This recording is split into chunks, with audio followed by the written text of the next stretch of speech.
It wouldn't be too much of a stretch to say that over the years, fewer things have gone together better than Nintendo and 2D Mario platformers. However, I think it's also fair to say that in recent years, these particular games have perhaps become a little formulaic. Super Mario Bros. Wonder aims to banish such suggestions and take the plumber back to his 2D heyday. But will it be a wonderful life, or should this game have never been born in the first place? Well, thank you to Nintendo for the review code, and now let's find out.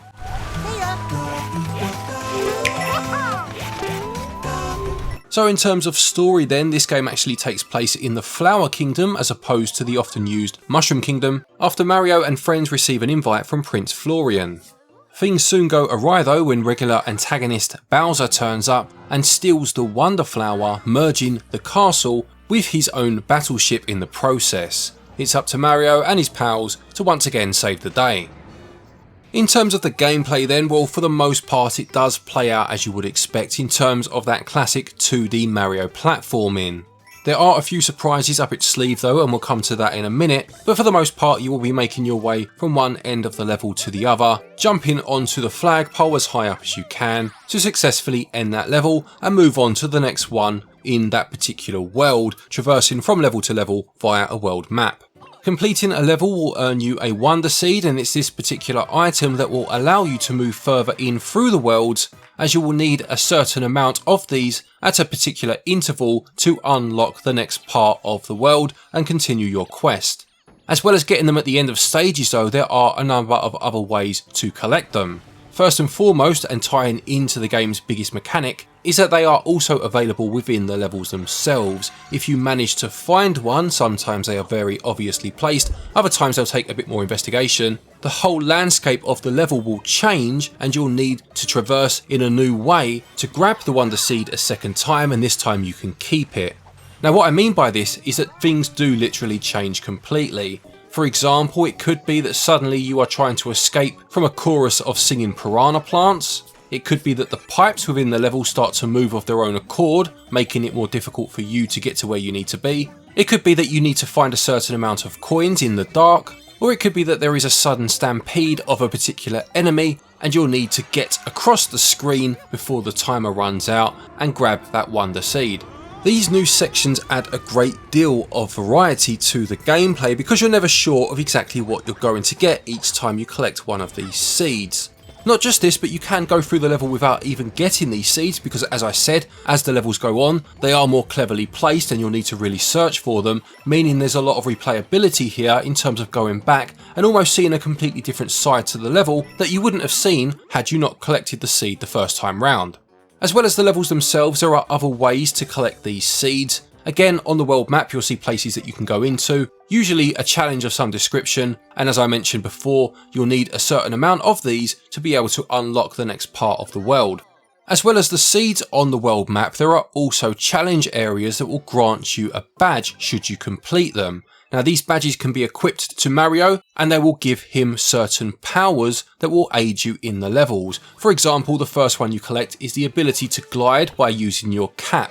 Not only will this make the level potentially easier, but it could be that this new ability is also needed to find some of the aforementioned Wonder Seeds. There are a number of different badges to find, each with their own powers, and again, using a particular one of these in a level could potentially change how that level plays out, just meaning that levels really do feel fresh as you play along. There are Wonder Coins within the levels too. These are pink and different from the more regular variety, and these can be spent in shops that you'll find within each world, sometimes to buy more standard objects such as extra lives, but you can also purchase badges this way too, adding to your armory. So onto those other characters then. Like I said, there are a few to choose from, and whilst I did play with Mario for the most part, I must say, you do have people such as Peach, Toad, Luigi of course that you can choose from too, as well as characters such as the Yoshi characters, which act slightly differently in that they don't take damage, but they also don't use power-ups. It's quite an interesting way to deal with some of the characters, potentially making the game easier for some people if they need it. You have, of course, the multiplayer aspect to this game as well, and we'll touch on that now. You have both local play for up to 4 players and online. Local multiplayer seems to be handled slightly differently, is similar in most respects in that everyone's on the screen at the same time, but with this one if any of the characters are left behind and therefore no longer on the screen, whereas before in previous games they'd appear as a bubble and you could pop them back into the game, here they come back as a ghost and you have just 5 seconds to touch them. If you don't, they actually lose a life. This makes multiplayer a bit more stressful than fun in my opinion, especially if you're playing with less skilled players because you end up inadvertently killing them half the time. Online, you can pick to play with friends or random people. I only tried playing with randoms, and for me it was slightly strange how it was dealt with, in that the players are greyed out on the screen. Not a huge deal, but it just disconnected you slightly from the other players. Felt a bit like you were playing with AI bots. Not quite sure why this decision was made, or whether this is the case with friends, it might not be, but a bit of a strange one I must say. You also have what I think were called standees. They were basically cardboard cutouts within each level. These you could purchase from the shop, and you could place these in levels and other players could see these when they played in your world. These could be used to revive people, so you could place them strategically to help other players out, perhaps putting one near a perilous gap, say for example, and people could then gravitate towards them if they've lost a life to revive themselves. Stepping aside from the gimmick, if you like, of those wonder seeds, just in terms of general gameplay, this has some of the best designed levels that I've seen in a Mario game for a long time. Mario, or whichever character you choose to play as, and we'll touch on this in a minute, really do seem to have a different sort of weight to them to that they had in the new Super Mario games that have been the most recent entries in the 2D platforming series, and the speed at which they move and the responsiveness at which they control really does mean that you can fly through levels at a great pace. It feels very liberating, quite different to what I've felt Mario games have been for the last few entries. There are a few new power-ups this time around as well, the main one being the ability to turn into an elephant, which I'm sure most people have seen in the promotional videos, and there are a couple of others as well as some more standard ones such as fire flowers or the traditional super mushroom. And whilst I did like these, I felt perhaps this was the one area of the game that felt a little bit weaker. Whilst the elephant power-up is fine, it makes you a little overpowered in my opinion, and I would have perhaps liked to have seen some of the more classic power-ups used, maybe scaling it down to how many have been in previous entries and just returning to some of the core additions from over the years. That's just a small gripe though in what is otherwise a very well designed game. I've touched on controls slightly in terms of that speed of movement, but in general the controls are incredibly sound, and it's fantastic to be able to fly through levels, something that perhaps Sonic was better known for in the past rather than Mario, and you can really build up some momentum as you go. Gameplay is incredibly good, and I do not say this lightly when I say that this is the best designed 2D Mario game in many a year. It gets 19 out of 20. Controls just feel that bit tighter than before and are extremely helpful in allowing you to access the game the way that you should be able to. They also get 19 out of 20. Moving on to the visuals then. Now for the most part the visuals look great. The world is vibrant, and this is noticeable from the second you start on the very first overworld map screen. Things look completely different to the Mushroom Kingdom, and it's nice to have that sense of differentiation from what's come previously. I mentioned nods to the older games, and I'll elaborate on this here. Fans of Mario games will notice nods to games such as Super Mario Bros. 3 in terms of some of the stage scenery, Yoshi's Island in terms of that pastel colour palette in some levels, and even Super Mario World in terms of the general layout. In fact, I would say this game most reminded me of Super Mario World, which is no bad thing at all. That game's an absolute masterpiece.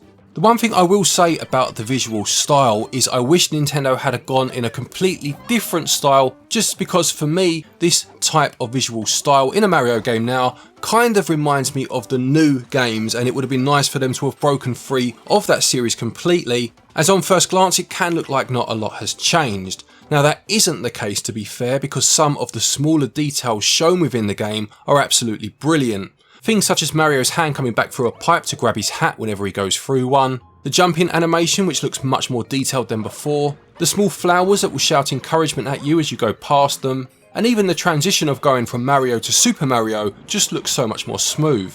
Performance wise, it runs at 60 frames per second, and I didn't personally notice any drops at all. It runs incredibly smoothly, as you would expect from a first party game, and all of these things tie into that wonderful sense of speed and movement that I mentioned in the gameplay section. When it comes to the audio, now this is something I was slightly wary of because I was worried that I would start the game up and I would hear that new Super Mario Bros. Opening theme, you know, the one where the Koopa Troopas stop and kind of dance to the camera, and everything would start to feel very samey again. That's not the case at all, and it also is another area where you see some nods to the classic games, with some of the tracks from games such as Super Mario World again being used as part of bonus levels. Visuals just have so much charm in terms of exactly how the characters respond, and the worlds do look fantastic. It's a lovely, vibrant place to explore. Personally, I would have liked to have seen a different art style, but that is just being picky, and on the whole they get 18 out of 20. Audio is absolutely top notch. I don't think there's any way they could have improved it. From the new fresh tunes to the nods to what's come before, it gets the full 20 out of 20. Super Mario Bros. Wonder costs £49.99 and regional equivalents are on your screen now. Now for this price it will take most people, I would guess, anywhere between 8 to 12 hours to finish the game, but then of course you have the Wonder Seeds to find, the bonus levels to attempt, the Wonder Coins to try and collect, then of course you have the different characters and that multiplayer angle both in local and online, and I think it's fair to say that whilst being expensive, it's definitely a fair price. Not only that, but it's nice to see Nintendo finally do something with the 2D Mario games and get away from this safe rut that they've been in for a while. It's long overdue in my personal opinion, but now it's here, I honestly couldn't be happier. On balance, I would say value gets 17 out of 20. To conclude, New Super Mario Bros. Wonder is exactly what I wanted, but what I never dreamt would happen. After years of Nintendo playing it safe, with their main mascot, we finally get a 2D Mario game that is worthy of the classic games of old. I would go so far as to say this is the best 2D Mario game since Super Mario World, a game it reminds me of in quite a few ways, it must be said. And if you've seen my scores on the channel, you'll see that it's not often that I score very highly, so you'll know this game must be something special for me when I say that in a minute it's going to receive the highest score I've ever given. You can do it!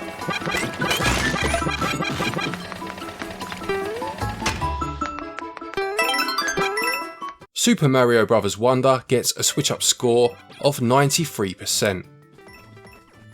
Thank you everybody for watching, I hope you enjoyed this review. Please do remember to leave a like if you did. Like I said, for me, this is the return of the king. This is the 2D Mario game I've been waiting over 30 years for. It's not even the Wonder mechanic that does it, it's the general level design that is just so refreshing that rather than the couple of levels per night that I usually do with platform games, I've been absolutely blitzing through this one.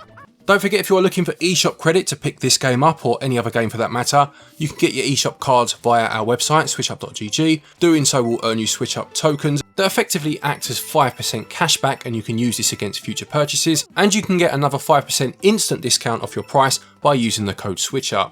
There's also a link down there to Play Asia. If you're looking to import any games, use the link, use the code stated, and you'll get yourself 5% off of your order from there. A quick thank you to our patrons and our channel members for your continued support, and to each and every one of you for watching our videos. Take care, and until next time, happy gaming.